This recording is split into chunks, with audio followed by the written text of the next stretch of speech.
to the one who has the 10 talents. For to everyone who has given more, for to everyone who has shall more be given, and he shall have an abundance. But from the one who does not have, even what he does have shall be taken away. And cast the worthless slave into the outer darkness.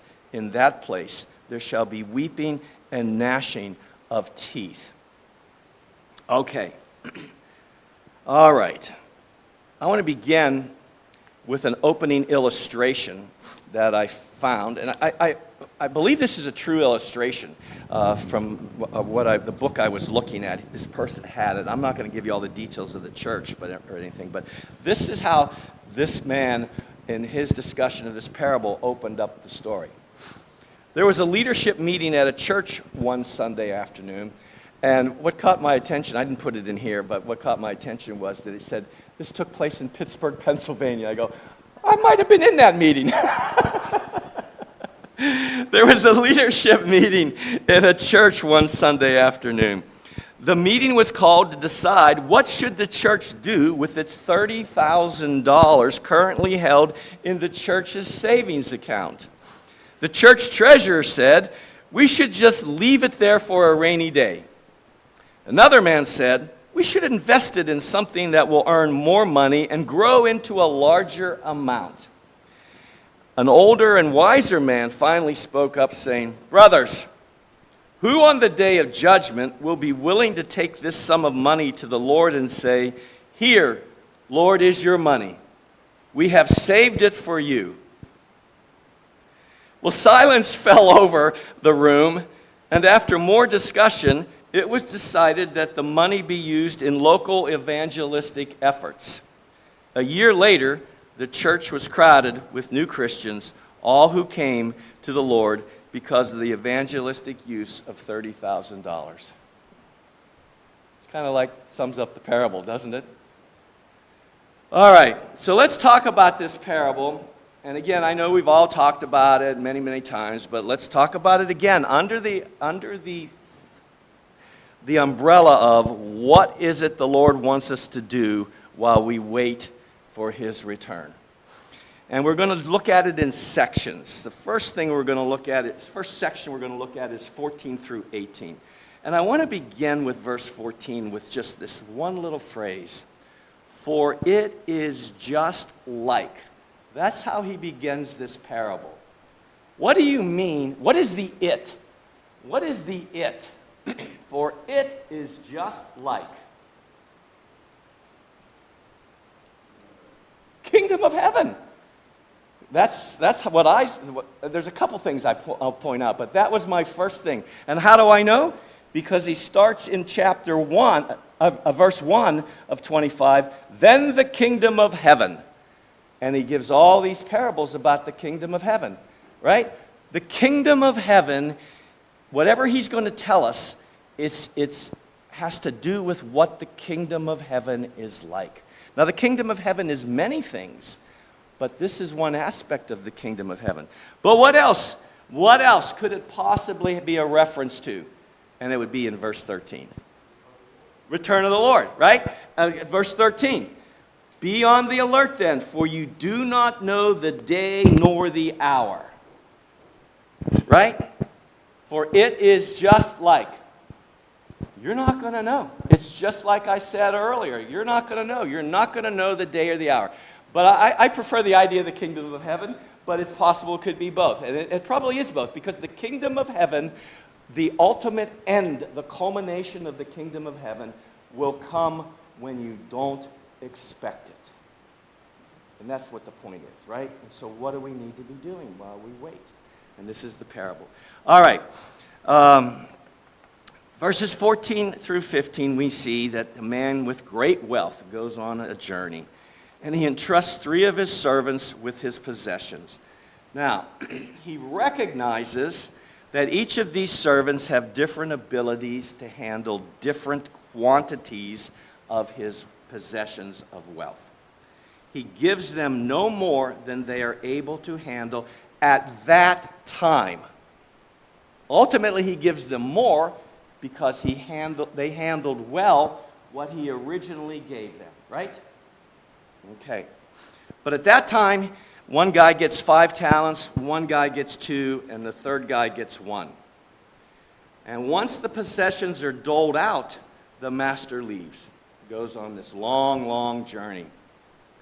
And though it's not spoken in the writing, we are to understand that the master gave each of these men words of instructions to be good stewards with these funds.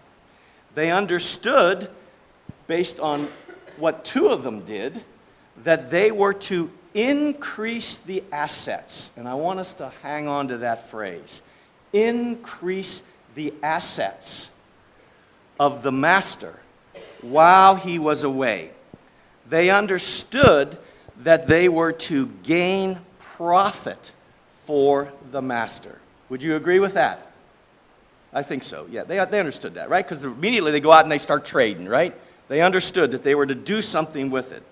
Now, 16 through 18 tells us the activity of these 3 men as they understood the master's desire to increase his assets. Verse 16, the man with 5 talents immediately goes out and starts trading and investing his share, or doing whatever. It's not important what he did, but he went out and he used his share in ways that over time, while the master was away, over that period of time that the master was away, the master's assets doubled. Went from 5 to 10, correct? Right? Yep.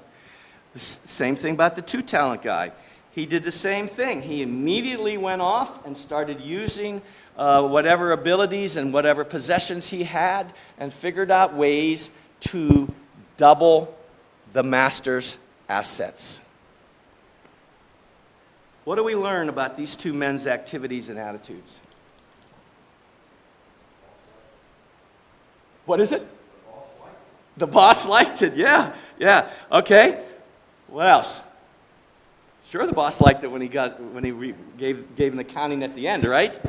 What else? What about the men? What do we know about their attitudes and their activities? What's the first word that grabs you when you read that? Who said that? Immediately. You said that? Oh, I don't know. Somebody said it over there. Immediately. They didn't procrastinate. They didn't wait around. They didn't make a bunch of excuses. They weren't shamed. Nobody had to shame them into using their talents and abilities. And they just went off and did what they knew they were supposed to do, right? They immediately went off. They didn't know how much time they had. They didn't know how long the master was going to be away. But however long it was, they were going to somehow be involved in trying to increase the assets of the master. They also understood that they had a great responsibility. They were given a responsibility by the master, and they were determined to be worthy of that responsibility. They wanted to, somebody said, please the master. And the master was pleased. They wanted to please the master because the master, they understood the master had given them a responsibility to increase his assets. And they didn't want to let the master down. Verse 18, the man who had the 1 talent did not follow the other men's example. He went and he dug a hole in the ground and he buried the money to keep it safe. Safe from burglars, whatever, thieves, whatever, right? He hid it. He hid the assets. While the other 2 immediately went out to increase the master's assets, this man did nothing with the master's money.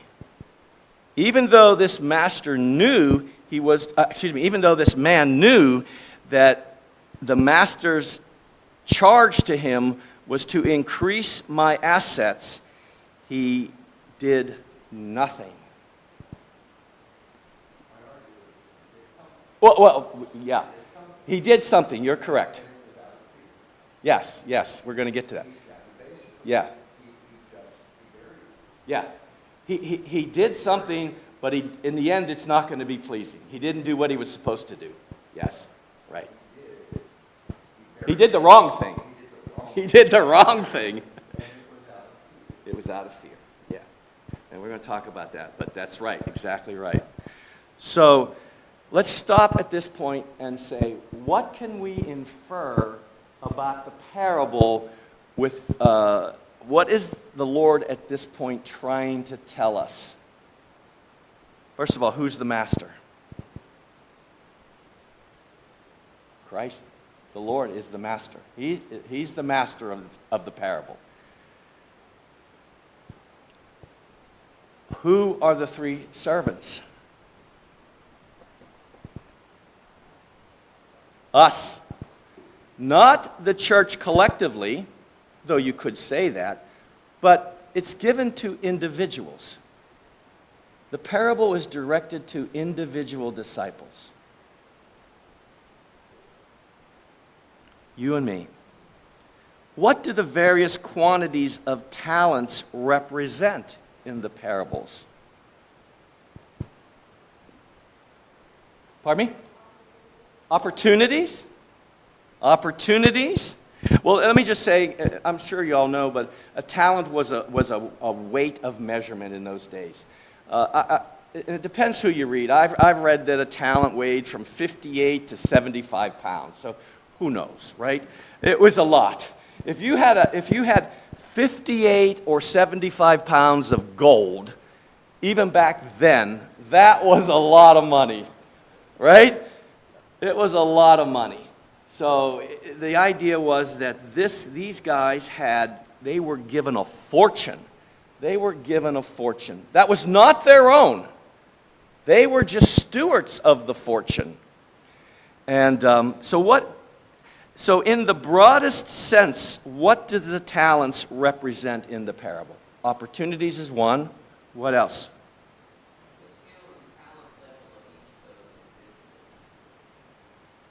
What level? The skill level, yes. What else? Anything else? It's the same, it's just different words, but here's what I wrote down. They represent all the resources we have been given by God. All the resources that we've been given by God, which would include money, time, natural skills, learned skills. We do learn skills as we go through life, right? How about intellectual, our intellect? We have intellect, right? We should use that. We always talk about spiritual gifts, so we'll look at that. And opportunities. It's really everything that we have. Everything that we have. All the resources God gives us. We are to use to increase His assets while we wait for His return. So, I know we all looked at these verses and many times, but I want to look at them again. Romans chapter 12, 6 through 8. Turn there. I'll read it for those listening online. And I think these have to do with just general gifts. Just general gifts that God gives His people. And they differ, of course. Romans 12, 6 through 8, Paul writes, "And since we have gifts that differ according to the grace given to us, let each exercise them accordingly. If prophecy, according to the proportion of his faith. If service, in his serving. Or he who teaches, in his teaching. Or he who exhorts, in his exhortation. He who gives with liberality. He who leads with diligence. He who shows mercy with cheerfulness." General gifts. People say, oh, well, is that miraculous prophecy? I think it just means if you share the word of God here in this context, because there's nothing miraculous about anything else in here. I don't necessarily, if you want to exclude that one, but everything else is just a general ability that people have. that they've been given. Some people are great at being merciful, and nurses are perfect at that, right? And they just can show mercy. People with money can be liberal. There's a lot of people who are really good at encouraging, right? And so use that exhortation, etc. Teaching and writing and all these things, all these skills you have, use them for the glory of God. And then there's 1 Peter 4:10 through 11. It's very general. 1 Peter 4:10 through 11, it says, "As each one has received a gift, employ it in serving one another as good stewards of the manifold grace of God. Whoever speaks, let him speak, as it were, the utterance of God. Whoever serves, let him do so as by the strength which God supplies, so that in all things God may be glorified through Jesus Christ, to whom belongs the glory and dominion forever and ever. Amen."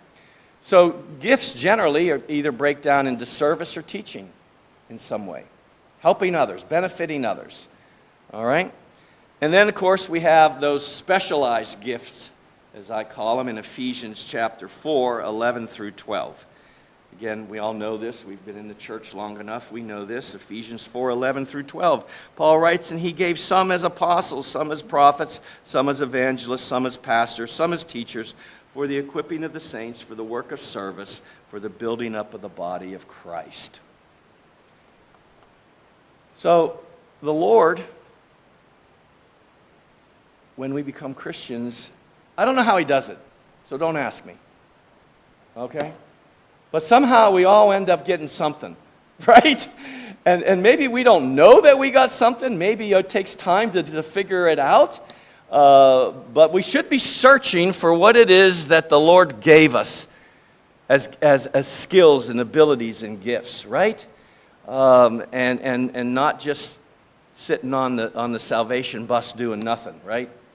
We need to be doing something. And sometimes it takes a while to figure out what it is that God gave us, because we don't get a message. I don't get a message saying in my emails, "Tom, I gave you this gift. Now use it," right? None of us get that, right?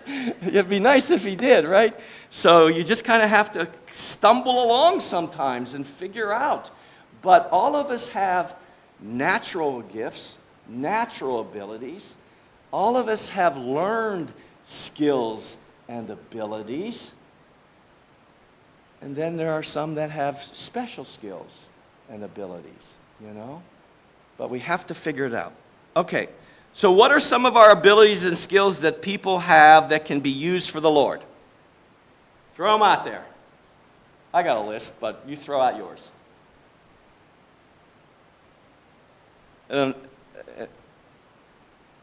Anybody got any ideas? Feeding the hungry, right? Huh? Encouraging. Teaching.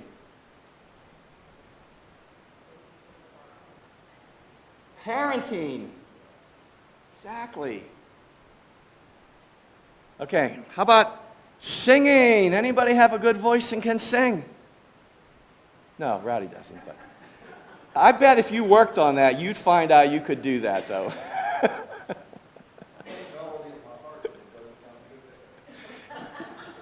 Brother. How about music? Anybody play music? Absolutely. People know instruments, right? Okay. How about baking? Anybody a good baker? Absolutely. How about knitting, sewing, crocheting? How about handyman skills? How about hospitality? How about having an outgoing personality and just able to talk with anybody? How about writing skills? How about artistic skills? Anybody an artist? Some people are, right? How about arts and crafts skills? Absolutely. Any skill and talent can be used for the Lord. You just have to figure out a way to use it. You just have to figure out a way to use it for the Lord. So what does it mean in verses 15 and 16 of this parable when it says that he gave to each one according to their own ability.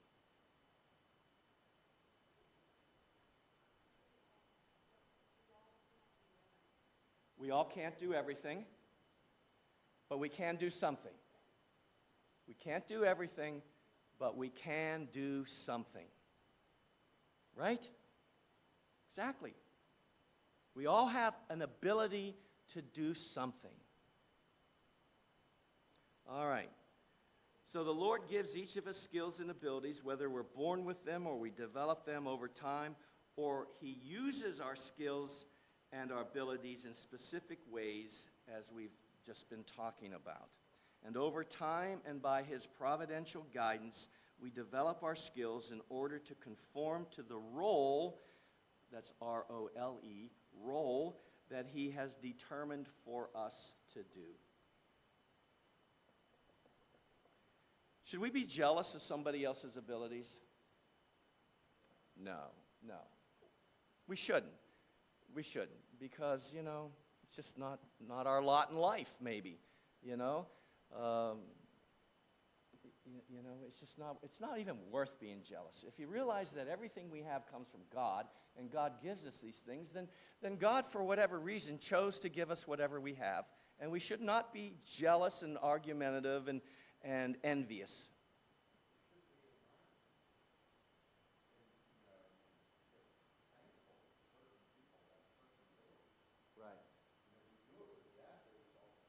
Right.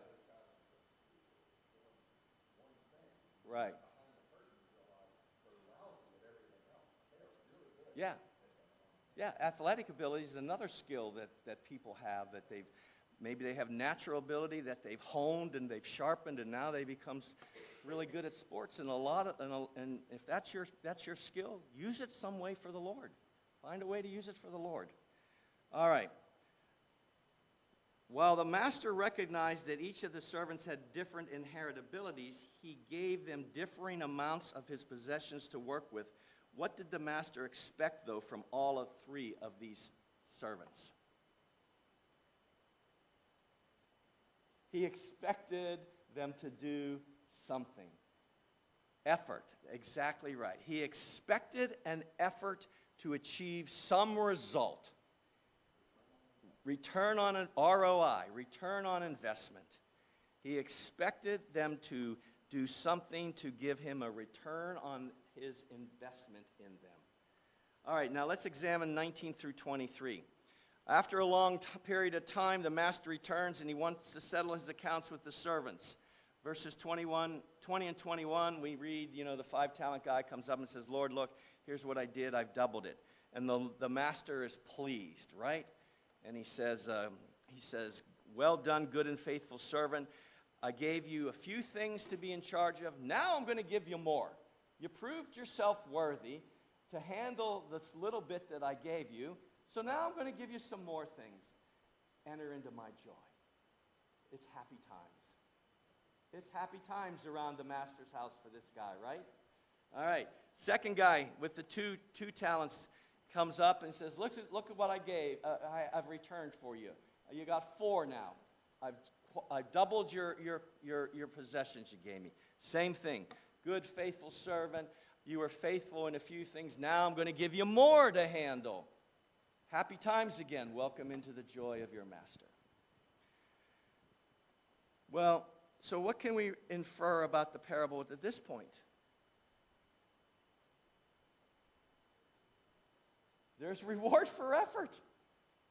There's reward for effort. The parable is not about how much we have achieved in our lifetime for the Lord, but it's about each of us being responsible to use what we've been given for advancing the assets of the Lord and his kingdom.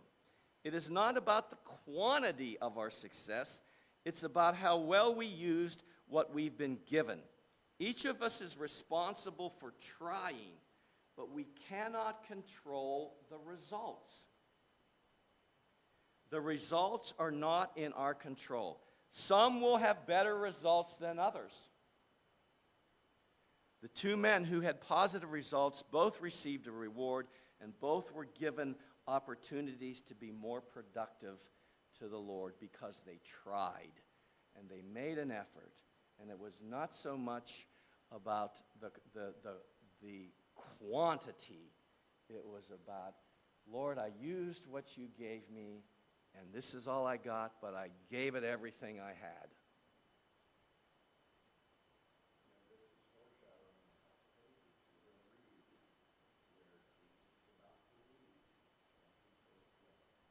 Yeah. Yeah.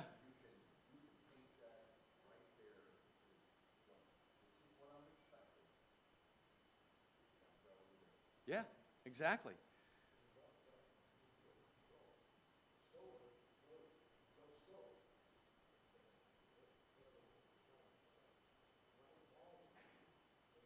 Can't help that.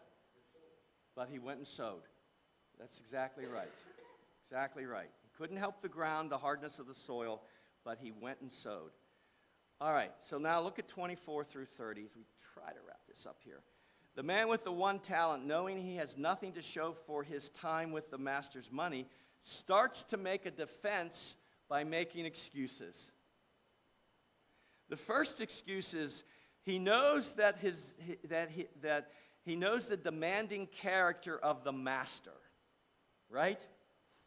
The second excuse was, as Roddy already pointed out, well, I was afraid of losing your money, so I buried it.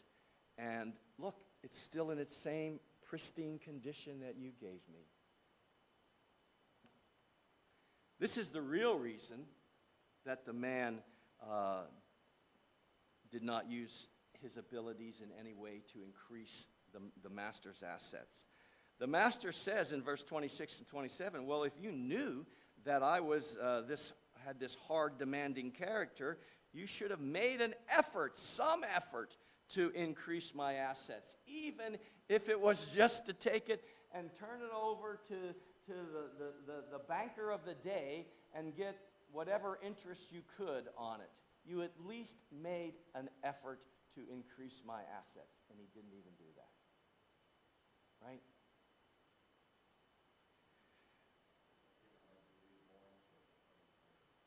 Buried it. Buried it. Any of you burying your skills? Any of you burying your talents? Hidden talents? I'm telling you, all have more talents than you realize. I really do believe that God gives us more gifts, and we have buried them because we don't even begin to try to find them, or we're too afraid to use what we have. And that's... Do not fear. Do not fear. Do not fear.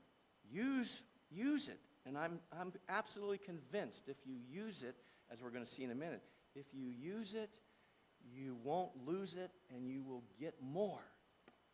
That's what you got to realize. If you use what you have, you will be rewarded with more. And yet we sit around and say, oh, well, I can't do that. That's not my gift. I don't want to do that. I'm too afraid to do that. Right? Am I wrong? It's not a good picture. It's not going to be a good result.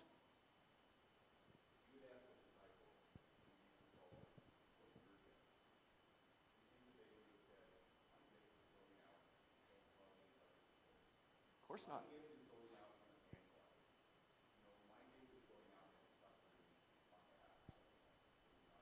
Would not have said it. Yeah, yeah. Because he taught them how to do it. He developed their skills. He showed them how to do it. Yep. How many of you have ever prayed, Lord, show me my gift. Lord, help me to do my gift. Lord, give me more gifts. Anybody ever do that? I have. I'm not bragging. I'm just saying I have. I understand. I understand the message here that, Lord, if you've given me some gifts, help me to find them. Help me to use them. And if it be your will, give me more. That's that's the attitude we should have. And he will gladly do that. Why? because he wants his kingdom assets increased. He doesn't want us to just hide them, the gifts that he's given us, and waste them away. All right, well, I think we got the point, right? All right, so let me just end with this point. If the master in the parable wanted his wealth assets to increase by his servants' efforts, what asset would the Lord Jesus want increased in his kingdom? Souls. The number one primary above all assets is souls. Everything else is secondary and tertiary. But the number one asset that we as individual disciples are to do is to increase the assets of souls in the kingdom. And we can do that if we just realize that we have abilities to do that. Churches have left soul winning up to the preacher. And the preacher can only do so much. But if your gift is sowing, find a way to reach the lost with your sowing. If your gift is music, use your songs and music to touch the hearts of the lost and draw them to the master. If your gift is parenting, then parent your children in such a way that they will become an asset to the kingdom. If your gift is making money, then learn to use the money for the spreading of the gospel in order to increase the kingdom's assets of saved souls. Whatever your abilities, your skills, and your talents, whether you've developed them through the years, whether you've been given specialized talents, whatever they are, we as individuals in the kingdom need to find a way to use them to reach out to somebody who's lost in sin. Whether we ever bring anybody to the kingdom or not is not ours to determine. But did you try? Did you use your abilities in some way? Don't neglect your ability by not using them for the Lord. Use your ability. If you using your abilities only for yourself and to profit yourself and to increase your assets, whatever they would be, is going to result in a bad day for you on the day when the Lord returns. It's going to be a bad day. There's going to be no joy. There's going to be wailing and darkness and gnashing of teeth. And you're going to be called a wicked and lazy servant. And I don't mean to be cruel, but I didn't say those words. The master said those. So, please, use what you've been given and find a way to use those skills to increase the kingdom and bring honor and glory to the Lord's name. The lesson of the parable is this: while we wait for the Lord's return, make sure you are using your abilities and skills to increase the Lord's assets. That's all I got. Who wants the last word?